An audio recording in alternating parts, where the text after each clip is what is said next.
Bonjour à tous. Aujourd'hui, on va se demander si le Bouddha mangeait du porc et si les bouddhistes sont végétariens.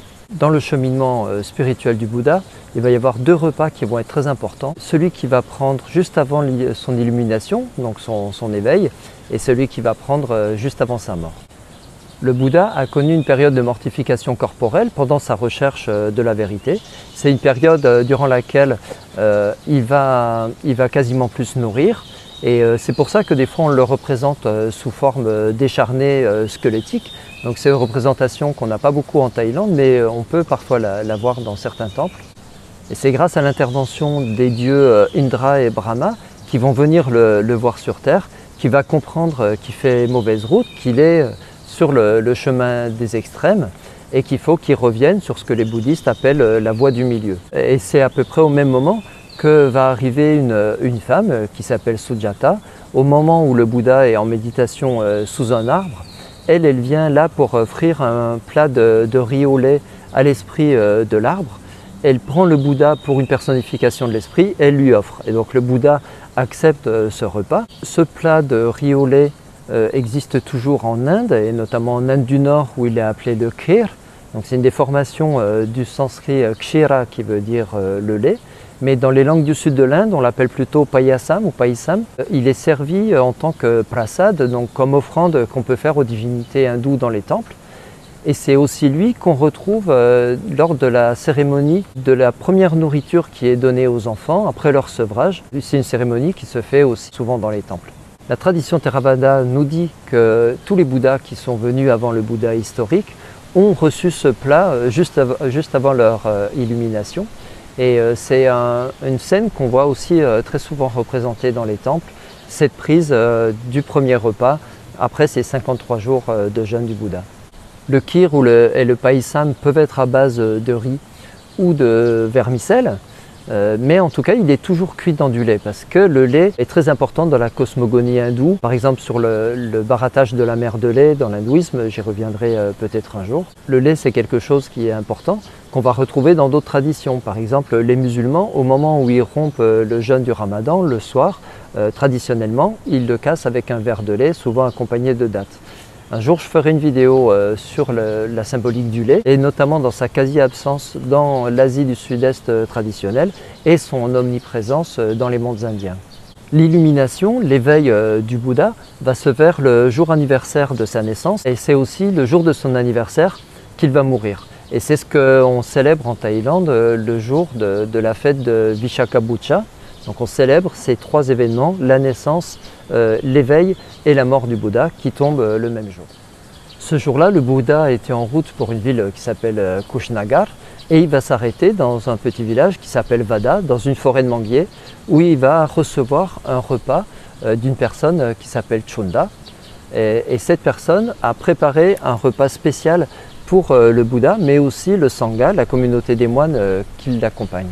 Ce Chunda avait un nom qui s'appelle Kamaraputta. Ce nom-là, ça veut dire le fils du forgeron. Donc il fait partie de la caste des forgerons. Et ce Chunda a préparé un plat qu'on appelle Sukara Madhava. Alors Sukara, en sanskrit, ça désigne toute la grande famille des suidés, toute la grande famille des cochons, dont fait partie les cochons domestiques, mais aussi les sangliers. Et Madhava, ça veut dire quelque chose de tendre, de doux. Et c'est à partir de ce nom-là que tout va se complexifier. Pour une partie des bouddhistes, et notamment ceux qui font partie de la tradition Theravada, donc le petit véhicule qu'on va trouver en Asie du Sud-Est, ce plat est composé à partir de porc. Et on en a quelques témoignages peints sur les murs de temples en Thaïlande. Ici, on voit que c'est un cochon qui est préparé, et on y voit aussi la déité Saka qui déverse les nutriments divins. On voit la même chose ici au Wat Arun, mais le cochon a déjà une allure plus sauvage. Et ici, c'est clairement un cochon sauvage ou un sanglier qui est représenté. Alors certains commentateurs aujourd'hui réfutent cette idée de porc dans la base de ce repas.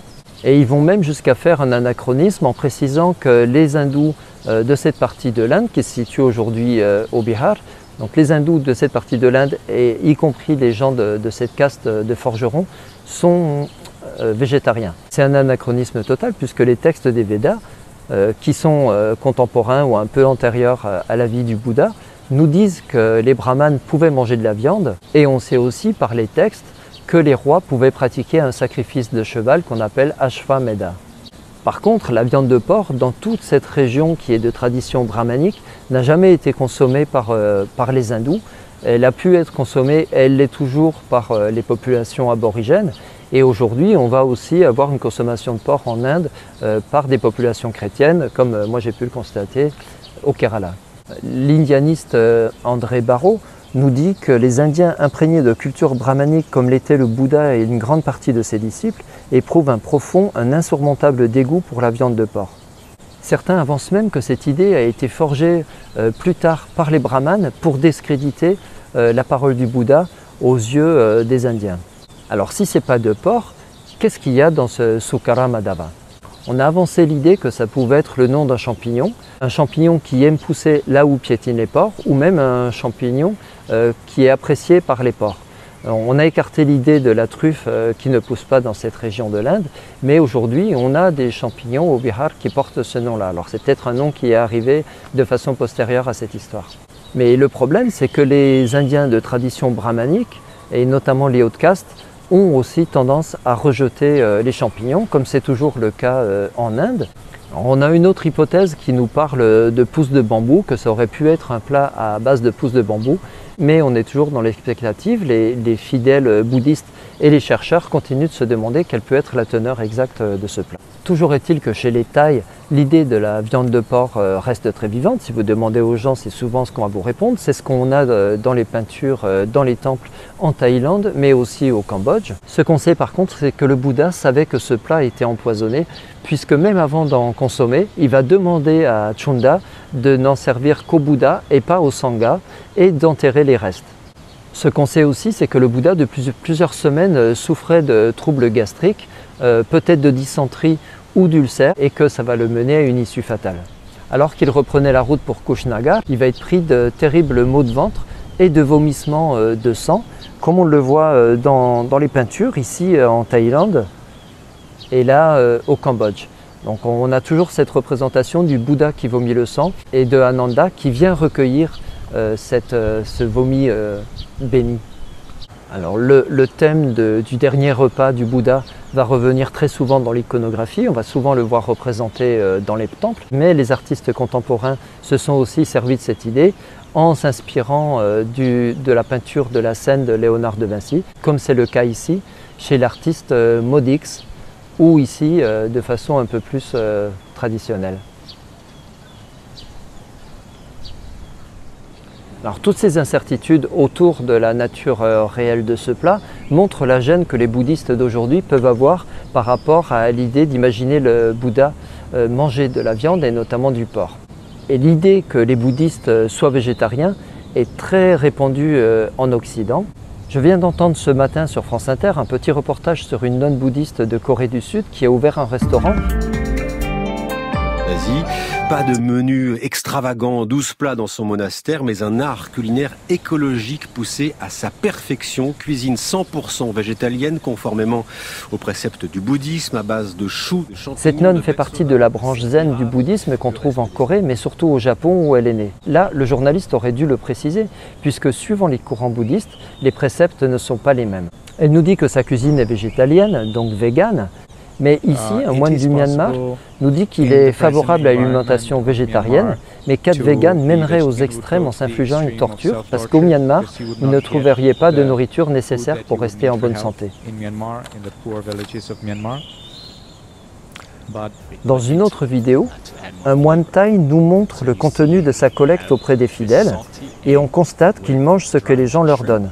Des crevettes, des œufs, des saucisses de porc, du poulet, du poisson.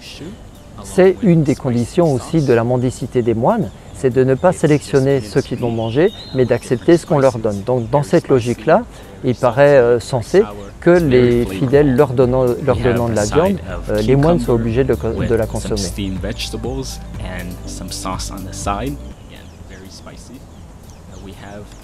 Alors que nous dit le Bouddha exactement? En fait, il ne nous dit pas grand-chose. Et chaque courant bouddhiste, chaque grande école va s'attacher à quelques phrases, à quelques éléments de la vie du Bouddha pour édicter sa doctrine.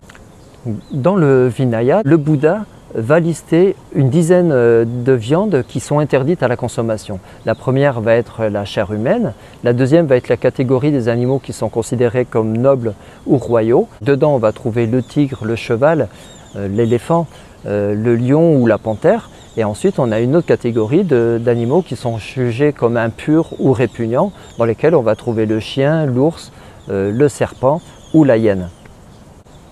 Alors si on liste des aliments qui sont interdits, ça veut dire que les autres sont licites, de façon logique. Cependant, il y a 3 autres règles que les moines doivent respecter. Le moine doit éviter de manger de la viande dont il a vu, dont il sait ou dont il peut soupçonner qu'elle provient d'un animal intentionnellement abattu pour son repas. Donc si un moine mange de la viande qui n'a pas été sacrifiée pour lui, il peut la consommer. Par contre, le moine n'ayant pas une action directe sur la mort de l'animal, il n'est pas en faute. Donc c'est quelque chose qui a pu être considéré comme hypocrite de la part des non-bouddhistes, mais qui rentre dans une logique et une continuité des sacrifices védiques, où déjà là, ce n'était pas considéré comme tuer un animal de le sacrifier à des fins spirituelles. On sait aussi que le Bouddha refusa de façon catégorique d'imposer le végétarisme à ses disciples et qu'il l'autorise à titre exceptionnel et pour une durée limitée.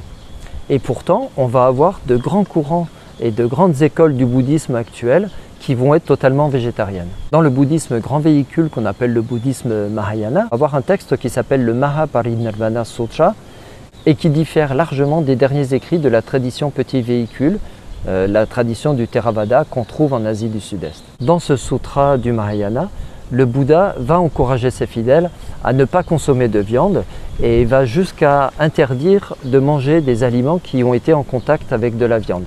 Dans ce cas-là, il faudrait les laver avant de pouvoir les consommer. Dans le courant Vajrayana, qui est le courant des moines tibétains, on peut même consommer de l'alcool et de la viande sous certaines conditions, mais c'est possible. Alors que consommer de l'alcool pour des moines, par exemple en Thaïlande, c'est quelque chose qui est interdit. Et dans ce bouddhisme Vajrayana, la tendance actuelle est plutôt au végétarisme parce que plusieurs moines très importants du clergé bouddhiste Vajrayana vont devenir végétariens. Et ça va être aussi le cas du Dalai Lama. Et c'est aussi certainement à cause de ces moines tibétains qui sont très présents en France que les Français ont cette idée du moine bouddhiste végétarien.